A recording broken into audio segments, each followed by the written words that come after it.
आपण पाहत आहे टॉप न्यूज मराठी. संपूर्ण महाराष्ट्रात गेली काही दिवसांपासून एकाच प्रकरणाची चर्चा होते. आता हे प्रकरण काय वेगळं सांगायची गरज नाही. सगळ्यांच्या तोंडावर फक्त एकच नाव आहे, पार्थ पवार. मुळात पार्थ पवार हे उपमुख्यमंत्री अजित पवार यांचे चिरंजीव आणि या मुंडव्याच्या जमीन व्यवहारामध्ये त्यांचं नाव आलंय म्हणून याची एवढी चर्चा झाली आहे. नाहीतर एवढी चर्चा या प्रकरणाची त्यांचं नाव नसतं तर झाली असती का, हा पहिला प्रश्न मला पडला. बरं चला, त्यांचं नाव आलं. नाव आल्यानंतर आता पार्थ पवारांविरुद्ध गुन्हा का दाखल झाला नाही याच्यावर चर्चा सुरू झाली. आता अजितदादा यावर खुलासेचे खुलासे करत सुटले. तिकडे मुख्यमंत्री म्हणतात जर या प्रकरणामध्ये इरेग्युलॅरिटी असेल तर 100% कारवाई होईल.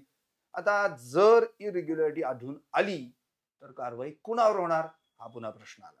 त्यामुळे या सगळ्या चर्चेदरम्यान एक गोष्ट मात्र घडली आहे, ती म्हणजे आधी व्यवहार करायचा, पचला तर ठीक, पण अंगलट आला की रद्द करायचा आणि मग मात्र पुन्हा आम्ही सगळं करून नामानिराळ राहायचं. काही दिवसांपूर्वी पुण्यातच घडलं होतं जैन बोर्डिंगचं प्रकरण.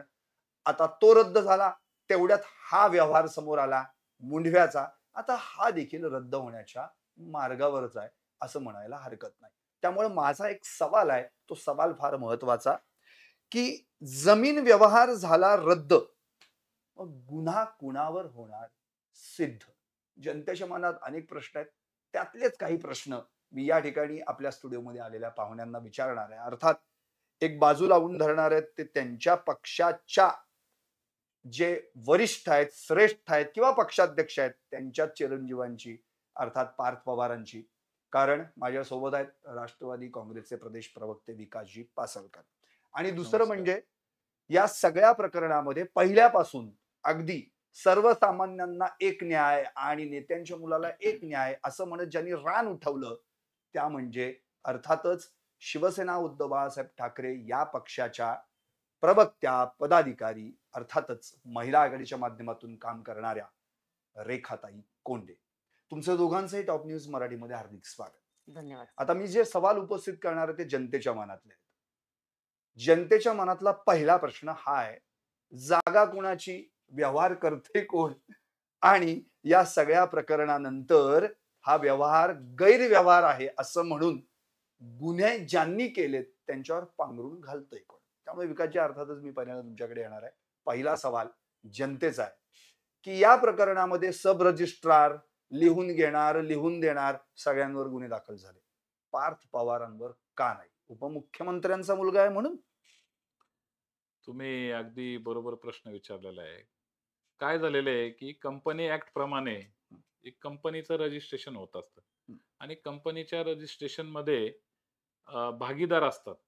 त्या भागीदारी संस्था किंवा कंपनी ऍक्ट प्रमाणे ही कंपनी रजिस्टर्ड झालेली. या कंपनीचा हा व्यवहार व्हायच्या अगोदर 1 महिन्यापूर्वी पॉवर ऑफ अटर्नी ही पाटील यांच्या नावाने केलेली होती. आणि पॉवर ऑफ अटर्नी मध्ये जे खाली सगळे नियम घातलेले होते की याची कायदेशीर तपासणी असेल, याची कागदपत्र असेल, याच्यामध्ये कुठेही सगळ्या बाजूनी तपासून घेऊन संपूर्ण अधिकार हे पाटील यांना दिलेले होते. त्याच्यामुळं ज्या पाटील यांनी जे अधिकार दिलेले होते तर तो त्या कंपनीमध्ये पार्टनर आहे आणि प्लस पॉवर ऑफ अटर्नी पूर्ण त्याचे, पॉवर ऑफ अटर्नी आली म्हणजे पूर्ण अधिकार आला.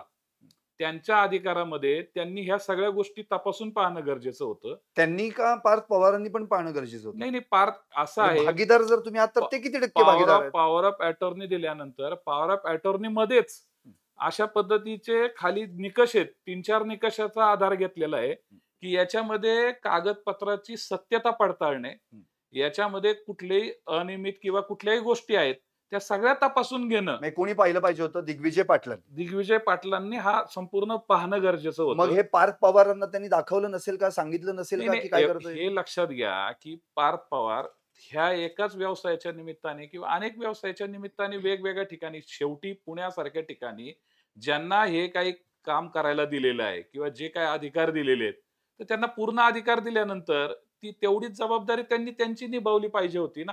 ती त्यांना अत्यंत क्षमतेने ती निभावता आली नाही. दुसरी गोष्ट, आपण ज्या तेजवानी मॅडम आहेत याच्यामध्ये, यांनी जे काय कागदपत्र किंवा जी काय महारवतनाची जमीन होती ती 20 वर्षापूर्वी, साधारणतः 20 ते 19 वर्षापूर्वी त्यांनी पॉवर ऑफ अटर्नी घेतली ती ती जमीन 2006 ला 2006 आज 19 वर्षानंतर तो व्यवहार होतोय. त्यावेळेस याची ही कंपनी, ह्याचे जे पाटील आहेत, ते जे सदस्य किंवा त्याच्यातले डायरेक्टर आहेत, त्यांनी ते कागदपत्र त्यांना दाखवली, त्याची पडताळणी किंवा ह्या सगळ्या विषय. कारण त्या पॉवर ऑफ अटर्नीच्या आधारे पार्थ पवारांना या ठिकाणी तुम्ही प्रथमदर्शनी कुठल्याही बाजूनी दोषी ठरवू शकत नाहीये किंवा त्याच्यामध्ये त्यांचा काही दोषच नाहीये. कारण मी माझ्या वकिलाला एखादी जर काम दिलेलं आहे की याच्यामध्ये तुम्ही सगळी पडताळणी करा, ती पाहणी करा आणि सहीचे अधिकार दिलेले आहेत. विकास एक तर मिनिट त्यांचं काम होतं मी तुम्हाला की थांबवतो. एक मिनिट, हे वकील नाहीयेत, नाही ते वकील नाही, ते स्वतः भागीदार partner आहेत. आहेत. 99% आणि मी- 1% अशी मी- पार्टनरशिप ऐका आहे. ऐका ऐका ऐका मी माझं सांगितलं तुम्हाला. मी जर माझं काम एखाद्या माझ्या नाही नाही, वकिलाला इथे दिलं तुमचा विषय असेल, चालूच नाही, इथे पार्थ पवारांचा विषय मी- चालू आहे. मी- मला एकच म्हणायचं हा, आहे, सांगा ना तुम्ही. पार्थ पवारांना उद्या तिथे आयटी पार्क उभं करायचं होतं. हो. मग दिग्विजय पाटलांनीच जर हा सगळा व्यवहार केला असेल तर मेनते पाहिजेत. मग याच्यात पार्थ पवारांनी फितका पहिला येऊ नये. नाही, त्याचं पार्थ- कारण तुम्हाला बाकीचे अनेक व्यवहार आहेत एक ना. लक्षात घ्या, आयटी पार्क उभं राहणं हम्म. आणि त्याची फीत कापायला येणं, हं. ह्या दोन वेगळ्या गोष्टी आहेत. लक्षात घ्या. तुम्हाला एखाद्या कामकाजाचा भाग, आता आपण एखाद्या राज्याचे मंत्री आहेत किंवा एखाद्या खात्याचे मंत्री आहेत, तर त्यांच्या खाली अनेक पीएस असतात, प्रशासकीय अधिकारी असतात. एका मंत्र्यांनी तो policy त्यांच्या decision- हाताखाली नाहीये. लक्षात फॉर युअर काइंड ऐका- इन्फॉर्मेशन विकासजी, ऐका- ऐका- ते ऐका. पार्टनर आहेत त्यांचे. तुम्ही लक्षात घ्या, पार्टनर ही एक गोष्ट आहे. दुसरी आणखी एक, आणि आणखी एक, दुसरे- आणखी एक. ते ऐक- त्यांचे मामे भाऊ आहेत, तुम्ही घरातले आहेत लक्षात ते. घ्या. हो, 100%. म्हणूनच त्यांनी त्यांच्यावरती तितका विश्वासाने त्यांनी अच्छा, जबाबदारी मग दिली. मग त्यांनी विजय त्यांनी पाटील म्हणजे यांनी फसवलं मग त्यांनी का? फसवलं असं म्हणायचंय का? हे लक्षात घ्या, त्यांनी त्या ठिकाणी ते सगळं तपासणी करणं हे त्यांचं काम होतं. ते फसले गेलेत का त्यांना फसवलं गेले, हा आता एक मिनिट, चौकशीचा आता भाग तुम्ही आहे. पॉवर ऑफ अटर्नीचा विषय काढला. हो. तो पॉवर ऑफ अटर्नी शीतल तेजवानीने पण त्या बिचाऱ्यांना सगळ्यांना फसवून केली होती. और मग 20 काय म्हणायचं? 20 वर्ष झालेत ना त्या हो. पॉवर पॅटर्नने शीतल तेजवानीने जी घेतली बरं, आता त्यांच्याकडनं. आणखी एक महत्वाचा प्रश्न. 20-19 वर्ष झालेले. रेखाताईंकडे जाणार. मला विकास- 20-19 वर्षामध्ये प्रशासकीय आपण येणार. पातळीवरती किती अनास्था राहिली ते नक्की. पाहणं गरजेचं होतं नक्की. ना. मला की एवढी मोठी जमीन जर पॉवर ऑफ अटर्नीने घेतली जातीये, तर त्या शीतल तेजवाने अशा पद्धतीचे जर फ्रॉड पेपर तयार करत असतील बरोबर. किंवा हा. अनेक लोकांना त्या ठिकाणी त्यांची पॉवर ऑफ अटर्नी घेत असेल, तर प्रशासकीय पातळीवरती ही कुठल्या प्रकारची अनास्था दिसते की याचं एवढ्या मोठ्या जमिनीचं हे होतंय काहीतरी. विकासजी, मला एक साधा प्रश्न तुम्हाला आता विचारायचा आहे. मी पार्थ पवार आहे, तुम्ही दिग्विजय पाटील आहात, हा. शीतल तेजवानी इथं बसलेले आहेत. बरोबर ओके, बरोबर यांनी आपल्या दोघांच्या कंपनीशी व्यवहार केलाय. बरोबर. अमेडिया आपली कंपनी आहे. येस. दिग्विजय पाटील आणि पार्थ पवार हे दोघे त्या कंपनीचे संचालक आहेत. बरोबर आहे. दोघेही भागीदार आहेत. बरोबर आहे. दोघांनी मिळून या ठिकाणी या जागेचा व्यवसाय करायचा असं ठरवलं. बरोबर. व्यवहार झाला. हो. आता शीतल तेजवानींनी जे मला काही सांगितलंय ते मी तुमच्या कानावर घातलं नाही असं होऊ शकतं का? दुसरी गोष्ट एक मिनिट. शीतल तेजवानी ज्या जमिनीशी आमचा व्यवहार करू पाहतायत, ती जमीन खरंच कुणाची आहे, कुणाच्या मालकीची आहे का, त्यात काही प्रॉब्लेम आहेत हे बघणं फक्त दिग्विजय पाटलांचंच काम आहे का? मग माझं काम काय आहे? आपण टेक्निकली ग्राउंड वरती गेलं No, no, पाहिजे no, no, no. की नाही, आपण नाही, ऐका नाही. ऐका ऐका ऐका ऐका तुम्ही विकास, माझं विकास. समजून घ्या पहिल्यांदा की शेवटी त्यांना संपूर्ण अधिकार दिलेले होते आणि शीतल तेजवानी एक मिनिट. यांनी कशा पद्धतीने व्यवहार केला किंवा तो कसा व्यवहार आणला, आता याची चौकशी तर चालूच ठीक आहे, आहे. अहो, ती एक होणारच आहे. चौकशी- उलट एक त्या मिनिट, चौकशीचं मी- स्वागतच करतो मी- आम्ही. सुरुवात करतानाच सांगितलं प्रयत्न आहे की सगळ्यांचा. पार्थ पवार यांचं नाव याच्यात आहे. समजा हा गैरव्यवहार झालेला व्यवहार पूर्ण झाला असता ना, तर कळलंही नसतं नाही, कुणा. आता मी उलटा तुम्हाला नाही, एक मिनिट, आता मला रेखाताईंकडे जाऊ दे, मग मी तुमच्याकडे. रेखाताई, मला असं म्हणायचं की मुळात विकासजींनी अगदी सुरुवातीपासूनच पार्थ पवार म्हणजे अगदी नाही, आशिष शेलारांनी एक वक्तव्य केले, कोवळा अगदी आज एकदम कोवळा वयाचा अरे आहे बापरे. असं. हा. मला तुम्हाला फक्त एवढंच विचारायचंय, शीतल तेजवानी यांनी जी काही जमीन यांच्यासाठी व्यवहारा म्हणून समोर आणली, ही जमीन ह्यांनी याआधी कधी पाहिली नाही का? नंबर 1. नंबर 2, त्या जमिनीची माहिती जिच्याशी आपण 300 कोटींची डील करणार आहे, ती जमीन कशी आहे, काय आहे हे बघितलंच नाही का, असं यांना म्हणायचं. मुळात हे असं होऊच शकत नाही. म्हणजे अगदी साधं सरळ उदाहरण देते. आपल्याला जर सामान्य माणसाला एखादा 1 BHKचा फ्लॅट घ्यायचा असेल, तर आपण तिथे 4 वेळा जाऊन पाहणी करतो. तो प्लॉट म्हणजे त्या प्लॉटची सगळी पूर्तता झालेली आहे का? ट्रान्सफर झालेला आहे का? एने आहे का? का गुंठेवारीमध्ये आहे? या सगळ्या गोष्टींची आपण चौकशी करतो. वकील लावतो, त्याच्यानंतर वकिलाकडनं जेव्हा सर्च रिपोर्ट येतो, त्यानंतर आपण पुढे व्यवहार करण्यासाठी जातो. हम्म. मात्र आज 1800 कोटी रुपयाची जागा केवळ 300 कोटी रुपयामध्ये खरेदी करण्याचा हा जो काही घाट घातला यांनी, यामध्ये वकीलच नव्हते का? म्हणजे यांच्याकडे ती यंत्रणाच नव्हती का? आज अजितदादा पवार यांचे सुपुत्र आहेत पार्थ पवार. एज्युकेशन सुद्धा त्यांचं अगदी हायर एज्युकेशन झालेलं आहे. असं असताना जी मुळात सरकारी जमीन आहे, ती स्वतःच्या कंपनीच्या नावावर कशी काय बरं करता येईल? हा सगळ्यात पहिला ताई प्रश्न. ताई, आणखी एक महत्वाचा, आताच अजित पवारांनी सांगितलं की पार्थ पवार यांनी हा करार रद्द करण्याचा निर्णय घेतला. मग पार्थ पवारांनी का रद्द करण्याचा निर्णय घेतला? ते दिग्विजय पाटलांनी मला करायला पाहिजे एवढं सगळं. अगदी बरोबर याचा आहे. अर्थ अजितदादा पार्थ पवारांनी करार रद्द करण्याचा निर्णय घेतलाय, म्हणजे करार केलाय कोणी तोच रद्द करतो ना बाबा. बरोबर आहे. मग इथे मला हाच प्रश्न विकासजी तुम्हाला विचारायचा आहे. बोला. मग दिग्विजय पाटलांना तुम्ही पूर्णपणे साईडला बाजूला ठेवून त्यांच्यावर गुन्हा दाखल झालाय, तर तुमचा मामीभाव आहे, त्याच्याबद्दल तर कुणीच काही बोलत नाही, आणि तुम्ही फक्त माझ्या मुलावर जो काही प्रकार आहे त्याच्यावर कोणता गुन्हा दाखल होऊ नये, जेणेकरून उद्या गुन्हा दाखल झाला तर विरोधक म्हणतील की तिकडे बघा गुन्हा मुलावर दाखल झालाय आणि हा अजूनही उपमुख्यमंत्री पदावर आहे. त्यामुळे मला एवढंच म्हणायचं विकासजी, मग अजितदादांनी असं वाक्य का म्हटलंय की जो व्यवहार आहे तो पार्थ पवार करार रद्द करण्यासाठी आता तयारीत आहेत, त्यांचा काय याचा नाही, संबंध आहे? हे लक्षात घ्या, अजितदादांनी एक व्यवस्थितरित्या सांगितलंय की बाबा हा जो व्यवहार जो झालेला आहे किंवा काय जे प्रथमदर्शनी दिसतंय, आता सरकारच्या माध्यमातून किंवा हे काल मुख्यमंत्र्यांनी सुद्धा सांगितलंय की ही आता चौकशी होणार आहे, समिती आहे आणि हा व्यवहार रद्द होणार. आता रद्द व्यवहार होणं याला सुद्धा प्रक्रिया असते की आपण आज म्हटलं म्हणजे लगेच तो व्यवहार रद्द होत नाही, त्याला सुद्धा एक प्रक्रिया आहे. बरोबर आहे, पण रद्द करताना, रद्द करण्यापूर्वी जो काही गैरव्यवहार झालाय ना, त्यातले गुन्ह्याचं काहीच नाही का? 100% अनियमितता याच्यामध्ये जी झालेली आहे, ती अनियमितता त्याच्यामध्ये जे कोणी दोषी असतील त्याच्यावरती योग्य ती कारवाई होईल ना. परंतु आज तुम्ही मगाशी सांगितलं की बाबा मंत्र्यांच्या मुलाला व्यवसाय करायचा नाही का त्यांनी, किंवा उद्योग व्यवसाय करायचा नाही का, की केवळ फक्त उद्योग करायचे पण असं गरिबांचं भलत्या- पूर्ण- पूर्ण नाही, नाही, गरिबांचं- उद्योग करायचे पण असे भलते उद्योग नाही ना. ऐका ना, सरकारी काय जमीन होतं? स्वतःच्या घशात घालून तुम्ही तुम्ही उद्योग अशी करणार चर्चा आहात करणार का? असेल तर मग त्याचा उपयोग नाही, नाही, कारण चर्चा बोलू कशी- द्या ना. तुम्हाला- ऐका, देतो ना, बोला मुद्दे बोला ऐका, बोला. ताई बोलतेत मध्ये, ताईचा मुद्दा असा आहे की आपल्याकडे चर्चा काय होती की या जमिनीचं मुद्रांक शुल्क मूल्य काय आहे, तर 300 कोटी रुपयाचं मूल्य ठरवलं, त्याच्यावरती मुद्रांक शुल्क. आता 1800 कोटीची किंमत कशी ठरली गेली किंवा काय, ह्या सगळ्या वेगवेगळ्या गोष्टीत काय होतं की यामध्ये एखादा उद्योजक ह्या हिथं फक्त पार्थ पवारांच्या पुढे दादांचं नाव आहे आणि पवार हे आडनाव आहे म्हणून याची आज एवढी चर्चा मग मी होते. आधीच- आज मी ऐका तर ना, सुरुवातीला मी- सांगितलं मी हेच विकासजी. सांगतोय, ऐका तर, मी हेच सांगतोय तुम्हाला की या राज्यामधल्या अनेक राज्यकर्त्यांच्या मुलांनी उद्योग व्यवसायामध्ये पडू नये का केवळ फक्त राजकारणच करावं. परंतु आपण एका वेगळ्या अँगलनी पाहतो आणि म्हणून एखादा कुठला तरी विषय आला की मी शीतल तेजवानी यांनी 19 वर्षापूर्वी जे पॉवर ऑफ अटॉर्नीनी घेतली, तिथली ती जमीन घेतली, त्याच्यावरती आजपर्यंत प्रशासकीय पातळीवरती कुठं काही चौकशी झाली नाही, काही नाही. 19 वर्षामध्ये त्यांनी अनेक पेपर्स फ्रॉड बनवले असतील. आता ह्या कंपनीच्या जे पाटील आहेत त्यांनी हे सगळं पाहणं हे गरजेचं होतं. आता आपण म्हटलात की बाबा अनेक उद्योजक आहेत, मोठे उद्योजक आहेत, आता अदानी आहेत, अंबानी आहेत, मोठे देशामधले राज्यामधले आपले अनेक बिल्डर्स आहेत, मोठे मोठे. मग प्रत्येक ठिकाणी ते स्वतःहून जात नाहीत, तर त्यांचे खालचे लोक काम करत असतात. प्रत्येक ठिकाणी प्रत्येकाला काही जबाबदारी नेमून दिलेल्या असतात. आपण याचा विचार केला पाहिजे. काय होतं की नेमकं त्याच्यामध्ये पार्थ पवारांचं नाव आहे, दादांचं नाव आलं, तेच ऐवजी दुसरं जर कुणाचं नाव असतं तर कदाचित या व्यवहाराकडे दुर्लक्ष झालं असतं. परंतु या व्यवहारामध्ये अनियमितता निश्चितरित्या झालेली आहे आणि सरकारच्या माध्यमातून सरकार याची चौकशी करणार आहे. चौकशीचं स्वागत आम्ही केलेलं आहे आणि ही चौकशी 100% व्हावी. याच्यामध्ये जी कुठं अनियमितता झालेली, ज्यांच्याकडनं चुका झालेल्या, सरकारी पातळीवरती त्याच्यावरती योग्य तो निर्णय घेतला जाईल. गुन्हा दाखल झालेला आहे, परंतु केवळ साप म्हणून भुई थोपटण्यात काहीच अर्थ नाहीये. आपण अशा पद्धतीने एक महाराष्ट्राच्या ह्यामध्ये काय आहे की राजकीय दृष्ट्या याच्यामध्ये षडयंत्राचा भाग आहे.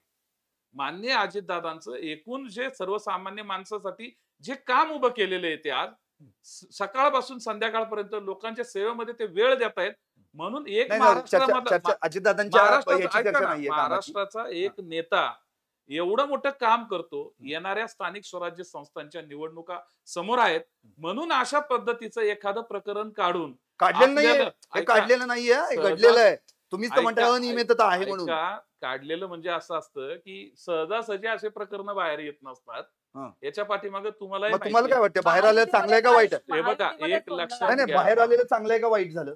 हे मला बघा, एवढंच म्हणायचं. बाहेर कुठल्याही यायलाच पाहिजे ना. पद्धतीने सरकारचा त्या ठिकाणी मुद्रांक शुल्क असेल किंवा अशा काही जमिनी असताना, उलट आम्ही सरकारला आपल्या ह्या चर्चेच्या माध्यमातून सुद्धा हे सांगत आहोत की बाबा सरकारने आता या सरकारी जमिनी ज्या आहेत त्याच्यावरती एक काहीतरी या ठिकाणी म्हणजे नियम केले पाहिजेत की या सरकारी जमिनीचा बरं. कुठेही असा रेखाजी, चुकीचा मला गैरव्यवहार होऊ नये. रेखाजी, आपल्याकडे एक वेळ पण महत्वाचा आहे. रेखाजी, मी तुमच्याकडे येणार आहे, पण महत्वाचा त्यांनी तो जमिनीचा विषय काढला म्हणून. मुळात ब्रिटिश पूर्व काळापासून ही महार वतनांची जी इनाम आहे ती देण्याची प्रथा चालू होती. ब्रिटिशांनी पण ती कंटिन्यू ठेवली. नंतर 1958ला वतन निर्मूलन कायदा झाला.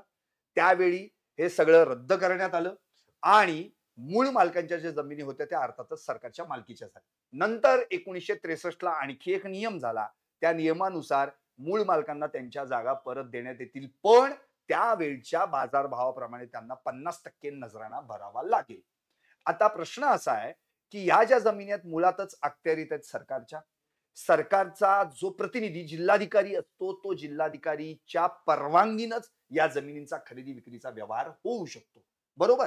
या प्रकरणामध्ये कुठे जिल्हाधिकाऱ्यांचा काही संबंधच नाहीये, पूर्वपरवानगी घेतलीच गेलेली नाहीये. मुळात सरकारी, आणि तेही हाईट आहे विकासजी. ही जमीन 1998 साली 50 वर्षाच्या भाडे करारानं केंद्र सरकारची संस्था आहे बोटॅनिकल, आणि त्या बोटॅनिकलकडे ती देण्यात आली.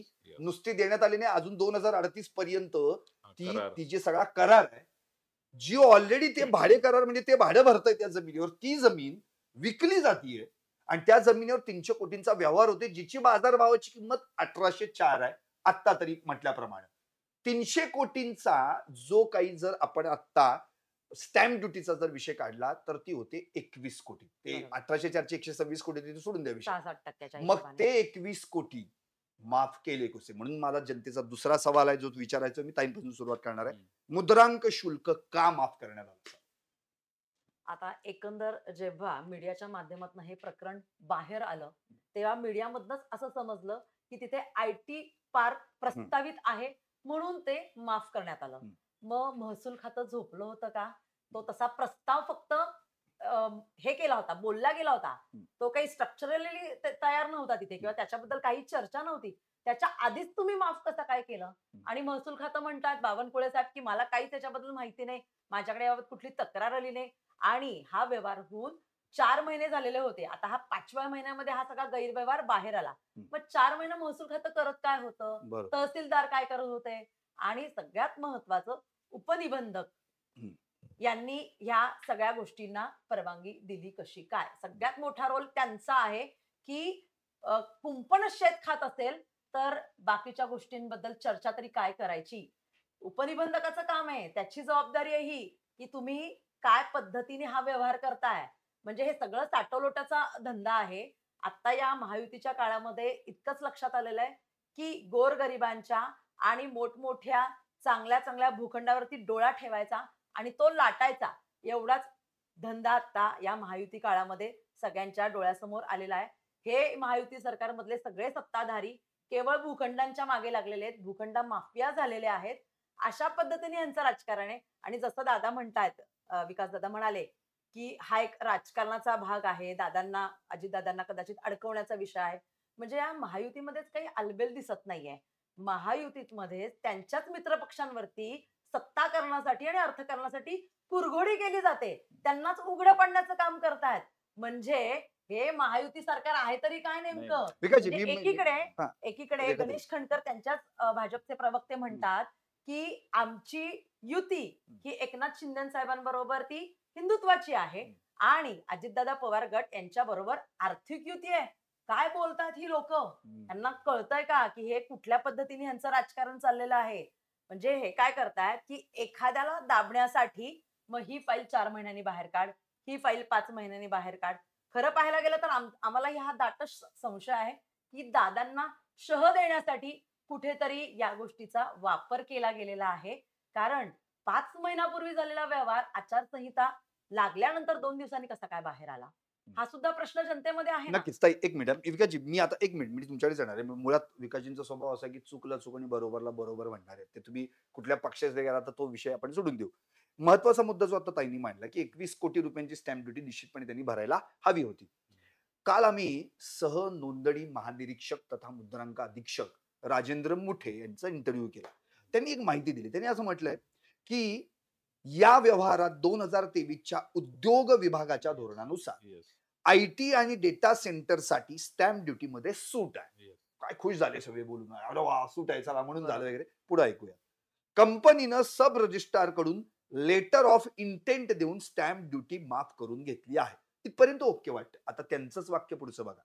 ते सहनोंदणी महानिरीक्षक आहेत ना, म्हणजे ते आता जॉईंट आयजीआर. येस. आता त्यांचं पुढचं वाक्य आहे, त्यात मेट्रोसिस आणि एलबीटी सेस माफ नसतो. त्यांनी त्याचे 6 कोटी भरणं अपेक्षित होतं. ती रक्कम भरून घेण्यात आली नाही. त्याबाबत आम्ही चौकशी करतोय. आता चला 21 कोटी सोडा, बरोबर. बरोबर, म्हणजे त्यातले किमान 6 कोटी तरी भरणं अपेक्षित होतं. हो. म्हणजे 15 कोटी बाजूला सोडा. बरोबर. तुम्ही 6 कोटी सोडा, 500ची एक नोट काढलीत आणि ती तिथं समोर दिलीत. कसं काय होईल का जेवढी मला काय आता चूक काय आणि बरोबर काय तर तुम्हीच फैसला करा. आणि बरोबर. अजितदादा अनभिज्ञ आहेत या सगळ्या व्यवहारापासून. तुम्ही हे लक्षात घ्या की तुम्ही जो सांगितला की 2023 ला उद्योग सरकारने उद्योगासाठी लागणाऱ्या आयटी आणि डेटा सेंटर हम्म. या 2 विषयासाठी त्या ठिकाणी मुद्रांक शुल्क माफ आहे. हम्म. आणि त्याच्यानंतर जो मेट्रोस किंवा हा जो काही जो 6 कोटीचा आकडा येतो, हम्म. आता मुळामध्येच ह्या सगळ्या व्यवहारामध्ये अनियमितता झालेली आहे. हम्म. हे अनियमितता झालेली आहे, याच्यावरती आता सगळी चौकशी होईल. ही चौकशी आणि ती सगळं बाहेर येईल. याला तिकडं तेजवानी मॅडम किंवा ते कंपनीचे त्यांची एक वेगळी कंपनी, ही एक कंपनी आणि पॅरामाउंट यामध्ये- इन्फ्रास्ट्रक्चर. Yes. या दोन्ही मध्ये झालेला एकतर कागदपत्राचा जो काही फ्रॉड आहे तो फ्रॉड, आणि दुय्यम निबंधक किंवा यांनी जे रजिस्ट्री करून घेतली त्यांची सुद्धा ही याच्यामध्ये चूक आहे किंवा त्यांच्याकडनं सुद्धा चुकीचं घडलेलं आहे. जे चुकीचं आहे त्या चुकीच्याला आपण चुकीचंच म्हणतो आहोत. परंतु यामध्ये हे मला सांगायचं होतं की बाबा या जागेमध्ये समजा उद्या उद्योगाच्या माध्यमातून आयटी पार्क उभं राहिलं असतं किंवा डेटा सेंटर उभं राहिलं असतं, त्यांनी ज्या पद्धतीने ऍप्लिकेशन केलेलं असेल किंवा त्या उद्देशासाठी ते जो व्यवहार होत होता, तर त्याच्यासाठी सरकारच्या माध्यमातून त्याला मुद्रांक शुल्क माफ आहे हे 100%. आता 6 कोटीचा जो मुद्दा आहे तो आता चौकशी अंती जर तो अनियमितता झालेली आहे त्याच्यातनं ते योग्य ते करावंच लागेल. पण आता पण त्यामुळे अमेडिया कंपनीचं भागभांडवल केवळ 1 1 लाख लाख. 300 कोटीचा व्यवहार. आता 300 कोटी आता आले ताई कुठून? आता ताई ऐका, असं असतं की जेव्हा कुठलीही कंपनी स्थापन होती, ते किंवा टाटा, बिर्ला, अंबानी किंवा हे जे सगळेच उद्योजक लोक जेव्हा घडले, त्यावेळेस काय करोडो रुपये त्यांच्याकडे होते आणि म्हणून त्यांनी भागभांडवल किंवा हे असं नाही. काय असतं की शेवटी एक उद्योजक आहे तर त्यांच्या वेगवेगळ्या कंपन्या असतील किंवा समजा त्यांना जनतेतनं सुद्धा पैसा उभा करून ते त्याच्यामध्ये टाकला असताना असं 1 लाख रुपये सुरुवातीच्या पब्लिक फंड वापरून असं तुम्हाला म्हणायचं. बरं. असं आहे. वेगवेगळ्या कंपन्यांच्या माध्यमातून उद्योग व्यवसाय असतो. असे पार्थ पवार असतील किंवा त्यांचे पार्टनर असतील, इतकेही हे फंड्स उभे करू शकत असतात किंवा करू शकले असते. परंतु 1 हाच लाखावर प्रश्न आहे, 300 कोटी कुठून आले अमेडिया अहो कंपनीकडे? 300 कोटी हा व्यवहारच झालेला नाहीये ताई. याच्यामध्ये कुठेही आर्थिक व्यवहार झालेला नाहीये. आर्थिक मग व्यवहार कागद कसे झाले तयार? अहो कागदाचे तुम्ही मला सांगा, 19 वर्षापूर्वी ज्या लेडीनी पॉवर ऑफ अटॉर्नी घेऊन ते कागदपत्र फ्रॉड कागदपत्र विकासजी, सादर केलेले विकासजी, आहेत, विकासजी. मग याच्यावरती ऐका आपण ना, मग ऐका, याच्या- वकिलांची टीम नव्हती का पार्थ पवार सारख्या? हे लक्षात घ्या आपण. विकासजी, आता एक मला म्हणायचं, तरी एक मिनिट. गोष्टीमध्ये विकासजी, इतके जे खरेदी अज्ञान आहेत का? खरेदी खत जे आहे हे लक्षात घ्या. मी परत पुन्हा सांगतो की त्यांनी ज्याच्यावरती जबाबदारी दिली त्याला जे काही वकिलांनी मार्गदर्शन ठीक आहे, केलं ठीक आहे. ते सुद्धा कशा पद्धतीने केलं किंवा काय त्याची ते जे काय पाहणं जे काम होतं ते पाटील यांचं काम होतं. बरं. त्यांनी ऐका. त्याच्यामध्ये लक्ष दिलेलं विकासजी, नाहीये. मला तुमच्याकडे जायचंय. हा, मला बोल. काय मुद्दा विचारायचा बघा. जे खरेदी खत आता आपण सगळेजण पाहतो ते सोशल मीडियावर व्हायरल झालं, ते तरी किती व्यवस्थित पाहिलं गेले त्याच्यावर आपण बघूया. काय म्हटले तिथे तालुका मुळशी आणि गाव काय मुंढवा. मुंढवा. तुम्ही मला सांगा, आपण तिघही पुणेकर आहोत, बिलकुल चुकीचं आहे ना. म्हणजे कुणासाठी मुंढवा मुळशीत घातले मला प्रश्न पहिला पडला. तालुका दुसरी गोष्ट, हम्म. त्यामध्ये दिग्विजय पाटील यांचं नाव आहे. त्या दिग्विजय पाटलांच्या पुढे त्यांचं वय आहे 0 आणि जेंडर आहे स्त्री. खरेदी बापरे. खतात अल्पविराम, स्वल्पविराम, पूर्णविराम सगळं इतकं बारकाईने बघितलं जातं. बिलकुल मग बिलकुल. काय बघितलं ह्याच्यात?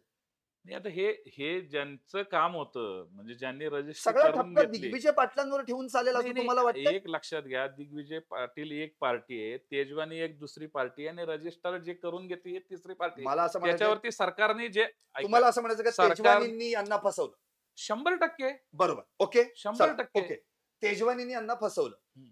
मग यांनी स्टॅम्प ड्युटीचा हा जो सगळा घोळ घातलाय ते करून शासनाला फसवलं का नाही? नाही, याचं हे उत्तर बघा, द्या. एक लक्षात घ्या, पूर्ण तो कॉज आपण लक्षात घेतला पाहिजे. ज्या जागेच्या संदर्भात व्यवहार होतोय ती जागा जर IT पार्कसाठी किंवा डेटा सेंटरसाठी उद्दिष्ट ते ठेवून झालं ना. 6 मग कोटींचं आता- काय? 6 कोटींचं काय? अहो 6 कोटीचा मला सांगा, सब रजिस्टर्ड जे आहेत हा. त्यांनी या 6 कोटीसाठीची डिमांड करायला पाहिजे ना, की बा असा व्यवहार नाही, मुळामध्ये बरं, मग व्यवहारामध्ये पार्थ पवार हे- व्यवहारामध्ये त्यांचं अनियमितता याच्यात काय साठवलं झाली? आहे, ऐका हे ऐका आपण व्यवस्थित असा तो दिसतोय. सब रजिस्ट्रार जो आपण- आहे रवींद्र तारू. वकिलांपासून दिग्विजय पाटील, पार्थ पवार, व्यवहारामध्ये काय उपनिबंधक, अनियमितता झालेली हे मी तहसीलदार. नाही, सुरुवातीला तुम्ही सांगतो. परफेक्ट बोलत. मला एक वाक्य व्यवहारामध्ये तुमचं ऐका. अनियमितता काय झालेली आहे? हा. खरं तर अशा मोठ्या व्यवहारामध्ये जिल्हाधिकाऱ्यांची परवानगी घेणं अपेक्षित हा, असतं. कुठे ते तर ते झालेलंच नाहीच नाही. आहे. मला एक मुद्दा म्हणजे विकासजी, प्रशासकीय पातळीवरती तुम्ही प्रशासकीय पातळीवरती ह्या सगळ्या गोष्टी खूप अंधारात ऐका ठेवल्या ना, गेल्या. तुम्हीच उत्तर देऊ शकता या प्रश्नाचं, मला बोला, गॅरंटी आहे. बोला. रवींद्र तारू सब रजिस्ट्रार यांना निलंबित करण्यात आलं, गुन्हा दाखल झाला.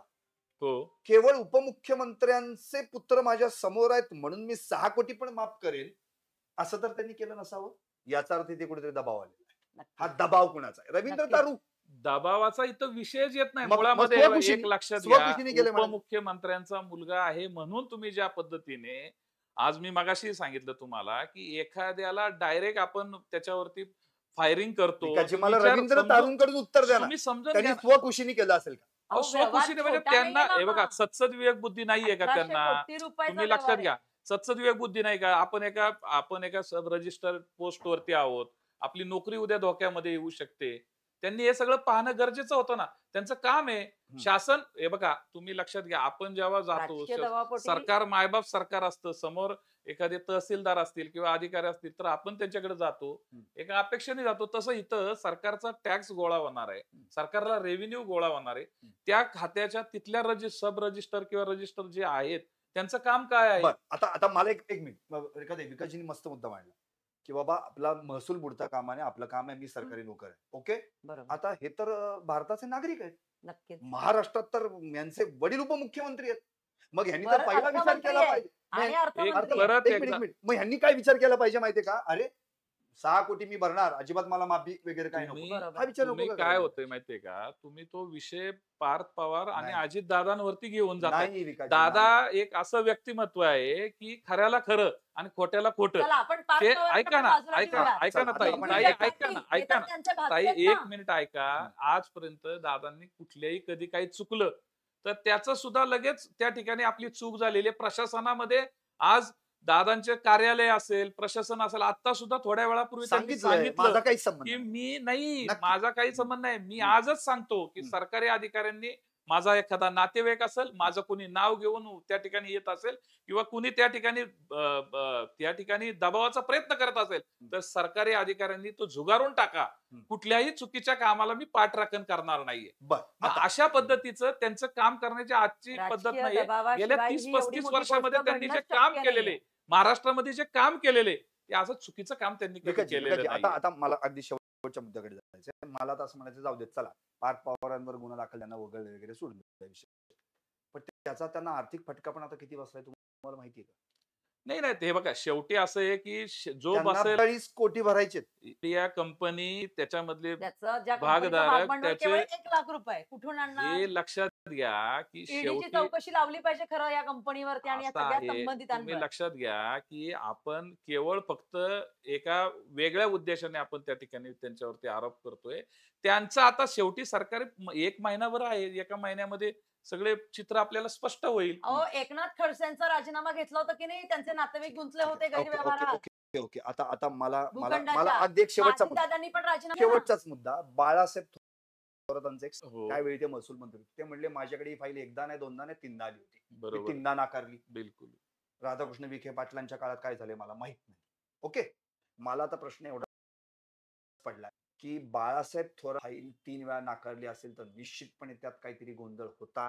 हे बाळासाहेब थोरातांनी ओळखलं होतं आणि ते जे हिस्सेदार आहेत त्यात मूळ मालक आपण जे म्हणू ते सुद्धा सांगत होते आम्ही पाठपुरावा बाळासाहेबांकडे केला. हो. त्यांनी त्या शीतल काय ती तेजवानी तेजवानी. तिला झाप झाप झापलं. अरे जागा कुणाची काय व्यवहार करते हे शक्य नाही घेतलेलं नाही वगैरे सगळं घडलं. आता मला एक तुम्ही सांगा ही श्री काल परवा ना यांची चर्चा गेली अनेक वर्षांपासून होतीये. हो. ती आणि तिचा नवरा सागर सूर्यवंशी सूर्यवंशी, हा. यांनी 10 कोटींचं कर्ज काढली, वेगवेगळ्या ठिकाणी वेगवेगळ्या व्यवसायात वापरली. बोंबला पैसे तर फिरले नाहीतच. त्यांची सगळी चौकशी पण झाली सेवा विकास बँकेच्या आणि त्या सगळ्या माध्यमातून. अशी स्त्री आपल्याला फसवतीये, फ्रॉड करणारी आहे, हे तरी किमान पार्थ पवार, दिग्विजय पाटील यांना व्यवहार करण्यापूर्वी माहित नव्हतं का? किंवा त्यांनी कोणी जाणकारांकडून ती माहिती घेतली नाही का? हा विचार नको का करायला? बरं तुमच्या पक्षातल्यांनी तरी किमान वरिष्ठांनी जे पार्थ पवारांच्या जवळचे आहेत त्यांना याबाबत सूचना देणं गरजेचं नव्हतं का? त्यांचे सल्लागार हे मला असतीलच ना कोणी ना कोणीतरी. वरिष्ठांना या व्यवहाराबद्दलची कुठली कल्पना नाही. मुळामध्ये शीतल तेजवानी या फ्रॉड कागदपत्रांमध्येच अनेक वर्ष त्यांचा इतिहास आहे. पण आज काय होतं की हे व्यवहार करत असताना यांनी ज्या पद्धतीची काळजी घ्यायला हवी होती, काळजी न घेतल्यामुळं हा ठिकाणी हे घडलेलं आहे. त्यामुळं आपल्याला एका वेळेस मी तुम्हाला सांगितलं की बाळासाहेब थोरातांचं तुम्ही नाव सांगितलं की बाळासाहेब थोरात साहेबांनी 2 वेळा ही फाईल रिजेक्ट केली, 3 वेळा ही फाईल रिजेक्ट केली. त्याच्यानंतर सुद्धा हे जर शीतल तेजवानी 19 वर्षापूर्वी त्याच जमिनीमधले तिथले जर पॉवर ऑफ अटॉर्नी घेत असतील तर उलट माझं असं म्हणणं आहे की त्यावेळेसचे जे काही इथले जे जिल्हाधिकारी असतील किंवा वरती कमिशनर महसूल आयुक्त असतील यांनीच याच्यावरती त्याच कालखंडामध्ये जर कारवाई केली असती तर कदाचित हा प्रकारच घडला नसता. कारण हे आजही आपल्याला 2038 पर्यंत ती केंद्र सरकारला भाडे तत्वावरती राज्य सरकारने ती जमीन दिलेली आहे. बॉटॅनिकल गार्डनचं त्यामध्ये आहे आणि आज त्याच जमिनीवरती अशा पद्धतीने जर तो कारभार झाला किंवा तो व्यवहार झाला त्याला शीतल तेजवानी यांनी कागदपत्र किंवा गुमराह करून तो व्यवहार अशा मोठ्या व्यक्तींना पकडायचा. असे काही लोक असतात बाजारामध्ये की ते अशा व्यवहारामध्ये असे काही लोक पकडतात आणि त्यांच्या माती तो व्यवहार मारतात. तर ती 2 बाजूनी गरज होती की हे सगळ्याचं सत्यता तपासणं आणि त्याच्यामधून हा व्यवहार व्यवस्थितरित्या करणं. परंतु यामध्ये अनियमितता झालेली ही 100% आपल्याला मान्य करावं लागतं. आणि राज्याचे मुख्यमंत्री देवेंद्रजी फडणवीस यांनी निर्णय घेतलेला आहे की याची चौकशी करून योग्य तो निर्णय आणि आता गुन्हे दाखल केलेले आहेत. म्हणजे मी तर म्हणेल की उलट तत्परता दाखवलेली आहे की लगेच निदान किमान गुन्हे तरी दाखल केलेले आहेत. पार्थ पवार इतके इनोसंट आहेत, त्यांची आता काहीच चूक नाही याच्यामध्ये. आता शेवटाकडे मी येतो. मला इतकंच म्हणायचंय खरं तर दोघांनी आपापली भूमिका मांडलेली आहे आणि म्हणजे अगदी रेखाताई असतील किंवा विकासजी असतील त्यांनी आपापल्या परीने आपली खिंडी लढवली. निश्चितपणे जनतेचे काही मनातले सवाल आहेत ते सवाल मात्र अजूनही कायम आहेत. आपल्याला आठवत असेल काही दिवसांपूर्वी जैन बोर्डिंगचं प्रकरण घडलं होतं. त्याच्यात आणि याच्यात कशी साम्यता आहे एवढंच फक्त मी आपल्या जनतेला प्रेक्षकांना ऐकवणार आणि हा कार्यक्रम थांबणार. जैन बोर्डिंग असो की सरकारी जमीन घटनाक्रम सेम टू सेम. तो कसा? आधी व्यवहार मग रद्द करत बसा गुन्हा सिद्ध. काय झालंय? प्रकरण पहिलं जैन बोर्डिंग हाऊसची 3 एकर जागा, 2400 कोटींची जागा, व्यवहार 230 कोटींना. केंद्रीय राज्यमंत्री मुरलीधर मोहोळ यांचं नाव आलं, जमिनी व्यवहार रद्द झाला. प्रकरण दुसरं सरकारची 40 एकर जागा, 1800 कोटींची जागा, व्यवहार 300 कोटींना. उपमुख्यमंत्री अजित पवारांचे पुत्र पार्थ पवार यांचं नाव आलं, जमिनी व्यवहार रद्द झाला. जैन बोर्डिंग जमिनी व्यवहार प्रकरण कुणाचे? विशाल गोखले या मुरलीधर मोहोळ यांच्या मित्राचे. सरकारी जमिनी व्यवहार प्रकरण कुणाचे? पार्थ पवार या अजित पवार यांच्या मुलाचे. जैन बोर्डिंग जमिनीची किंमत 2400 कोटी, व्यवहार ठरला कितीला? फक्त 230 कोटी. सरकारी जमिनीची किंमत 1800 कोटी, जमिनी व्यवहार ठरला कितीला? 300 कोटी. बेकायदा पद्धत वापरून ट्रस्टच्या जमिनीची विक्री, बेकायदा पद्धत वापरून सरकारी जमिनीची विक्री. ट्रस्टच्या जमिनीवर तातडीनं कर्ज, विक्रीला मंजुरी. सरकारी जमिनीवर तातडीनं स्टॅम्प ड्युटीची माफी. ट्रस्टच्या जमिनीवर नियोजित आलिशान प्रकल्प, सरकारी जमिनीवर नियोजित IT पार्क प्रकल्प. मुरलीधर मोहोळ म्हणाले कितीदा सांगू माझा संबंध नाही. अजित पवार म्हणतात 1 मिनिट माझाही संबंध नाही. देवाभाऊंच्या मदतीनं मोहळांनी काढला तोडगा. आता कुणाच्या मदतीनं अजितदादा काढणार तोडगा? थोड्या दिवसांनी बातमी येईल.